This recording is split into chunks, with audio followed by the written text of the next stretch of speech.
안녕하세요. 5분에서 10분 특강 투자 전 세금 체크 김정래 세무사입니다. 오늘 그 일곱 번째 시간으로 오늘은 금 투자 시 주의해야 될 세금 관계에 대해서 한번 살펴보도록 하겠습니다.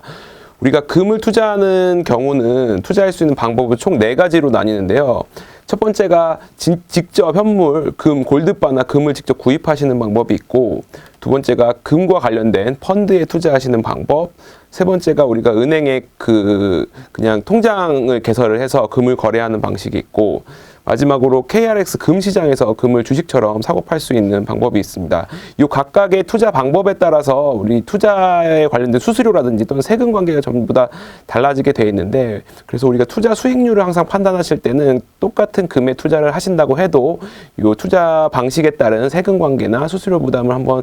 사전에 살펴보시는 게 좋을 것 같습니다. 첫 번째로 현물인 금을 구입하시는 방법은 직접 현물인 금을 사서 보관하시다가 이제 시세가 오르면 팔고 그 매매 차익을 이제 소득으로 얻는 방식이 있는데,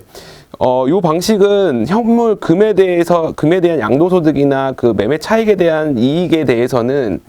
별도로 과세가 되지 않기 때문에 매매 차익에 대한 과세는 없습니다. 하지만 우리가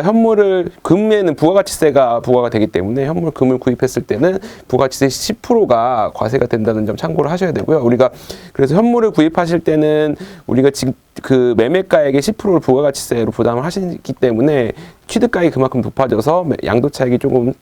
줄어들 수 있다는 점 감안하셔야 되고요. 또한 현물 금 같은 경우에는 우리가 직접 보관을 하고 이제 보유하는 거에 대한 비용이 발생할 수 있어서 그 보유에 대한 비용도 한번 감안하셔야 되고, 우리가 사고 팔 때도 그 거래소에 따라서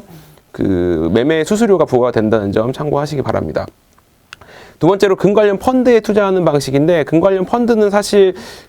일반적으로 금에 직접 투자하는 방식이 아니고 금을 채굴 하는 어떤 기업에 투자를 하는 펀드 형태 운영 방식이고, 주식 펀드나 채권 펀드랑 마찬가지로 투자한 기업의 주식이 오르거나 내리는 거에 따라서 그 매매 차익을 이제 소득으로 우리가 수수하는 방식인데, 우리가 일반 펀드와 동일한 방식으로 투자가 이루어지기 때문에 매매가 굉장히 용이하다는 장점이 있고, 물론 이제 펀드와 마찬가지로 매매에 따른 수수료가 부과가 됩니다. 그리고 매매 차익에 대한 과세도 이 펀드도 배당 소득으로 봐서 배당 소득세가 과세가 돼서 15.4%라는 매매 차익에 대한 과세가 되는 방식이어서, 요거는 사실 수수료나 세금 부담을 봤을 때는 크게 유리한 방식은 아니지만, 우리가 이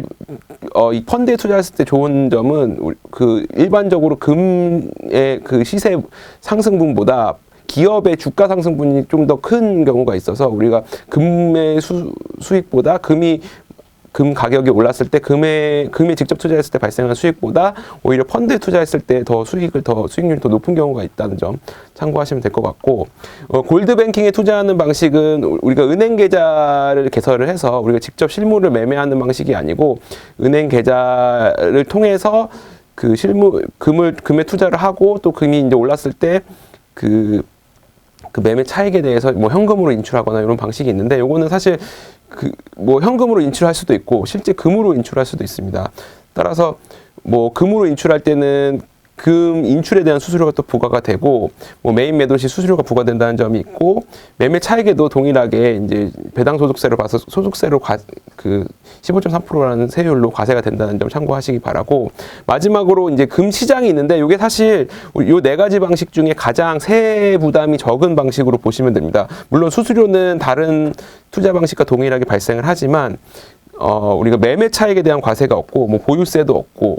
또 유지에 대한 부담도 없기 때문에, 우리가 보유한 거에 대한 유지 수수료도 발생하지 않기 때문에 다른 3가지 방식에 비해서 수수료 부담이라든지 또는 세금 부담에서 굉장히 유리한 방식이다. 그래서 우리가 세금 부담만을 봤을 때는 이 금 시장을 통해서 거래하는 방식이 가장 유리하다고 보시면 되고, 나머지도 각각의 상황에 따라서 현재